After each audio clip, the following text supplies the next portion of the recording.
धक से करे जा कैला कंपल शरीरिया हो बाजल मोबाइल आए सीमत खबरिया हो कापत एलो एलो बोल दूला इनिया हो कापत एलो एलो बोल दूला इनिया हो कली कोया मगिया नाची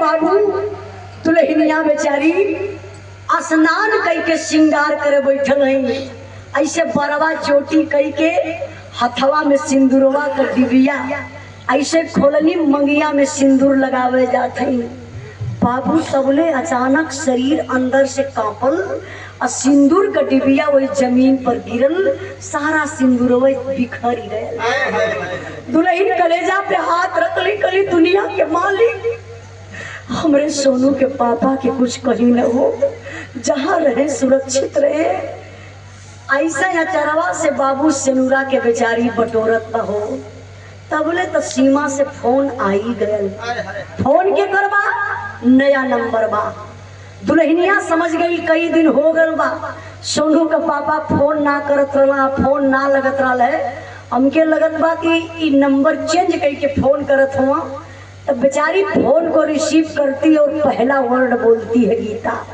हेलो सोनू के पापा सीमा से आवाज आई नहीं नहीं नहीं मैं सोनू का पापा नहीं हूँ हाँ तो आप कौन मैं हेमराज फौजी का मेजर बोल रहा हूँ क्या ये फोन हेमराज फौजी के घर लगा है हाँ जी सर जी आप कौन सर मैं उनकी मैडम गीता हूँ सर एक बात बोलूं मेजर साहब बोले हाँ बेटा बोलो क्या बात है कहे कि कई दिन से सोनू के पापा से बात नहीं हो पा रही है नंबर नहीं लग रहा प्लीज सर मेरे सोनू के पापा से बात करवा दीजिए मेजर साहब का कलेजा कांप उठा ये दुल्हन पति का इंतजार कर रही है बात करने के लिए कह रही है मैं कैसे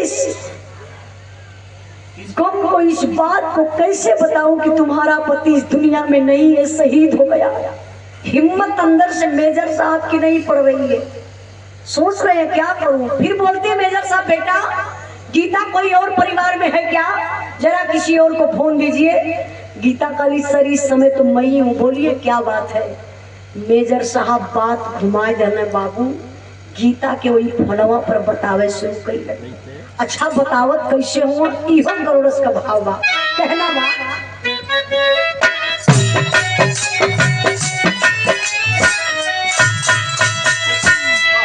का हम बताई बेटी का हम सुनाई हो का हम सुनाई हो बताया सुबह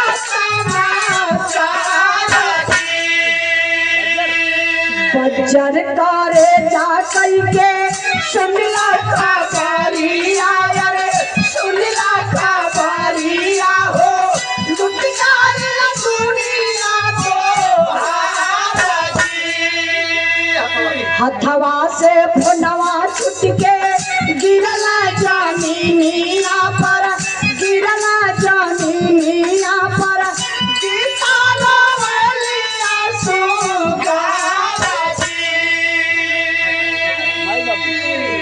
सोचिए बाबू मेजर साहब बात घुमा देते हाँ बेटा क्या बताऊं एक मिनट का फोनवा पर बतावे लगल कहे कि गीता बेटा अपने दिल को मना लो क्या बताऊं बेटा जिस फौजी जवान से तुम बात करने के लिए कह रही हो ना वो फौजी जवान तुम्हारा पति अब इस दुनिया में नहीं रहा हेमराज शहीद हो गया अरे बाप रे बप्पा शहीद शब्द जब दुल्हनिया सुनलस हो लगे कि करेजवा में कोई तीर मार दिलस कटल पेड़ लियन अरराई को ही अंगना में गिरली हाय राम कही के रोवत हई ई अवजिया दुअरवा तक जात रहल बुढ़वा बाप दुआरे बरस करत रंद तुरन रवाई सुनलन बहू का भागल भागल घर में अइलन।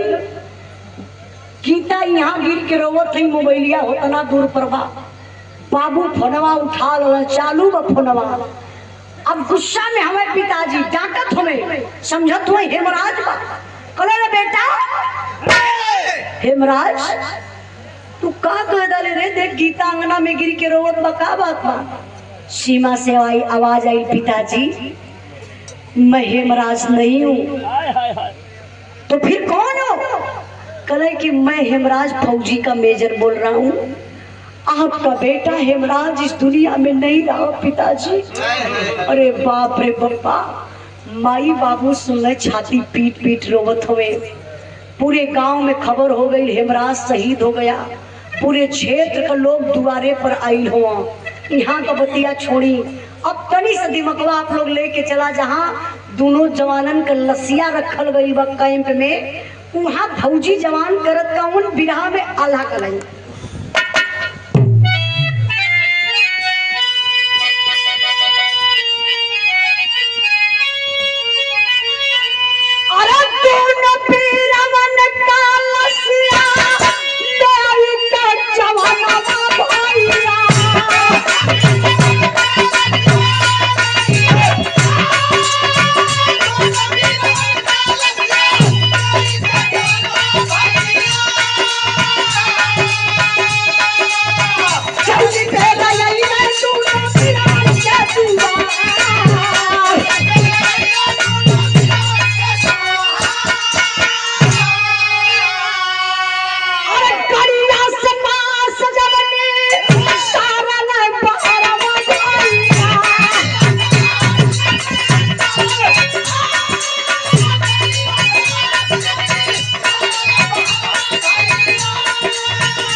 में लपेट के जब दोनों जवानन के घरे लसिया गई तब तक गजब हो गया। ताबूत खोलायल है बाबू। जब ताबूत खोलायल तो लसिया पहचाने में ना आवत बा। लाश पहचान में कैसे आई? इतना दूर से हई सर हईबे ना करे, चेहरा से लोगन के लोग पहचाने ला। अब हई लाश के खाली धड़ बा, पेट चिरल बा, पाँव कटल बा, पैर में गोली लगल बा। समझ में आवत ना बा कि लसिया के करबा। गीता पागल हो गई। लोगन से कहा लगले कि भैया मेरे साथ अन्याय हो रहा है। ए मेरे पति की लाश नहीं है, किसी और की लाश है। का भैया उन्होंने बैठे तो हरियन ध्यान में गौर करे बाबू। गीता कलेजा पीट पीट के रोवत थई। कहत बड़ी का कहानी मास्टर?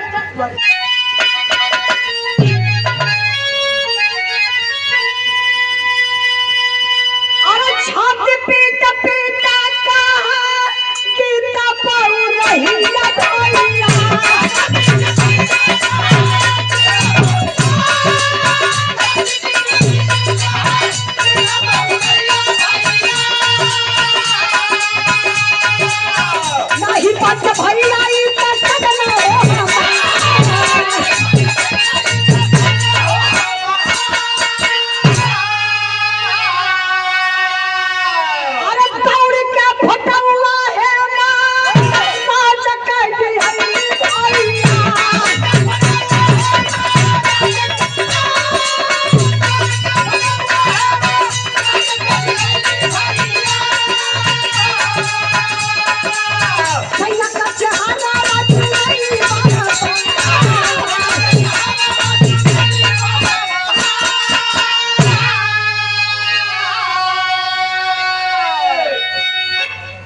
ध्यान नहीं बाबू।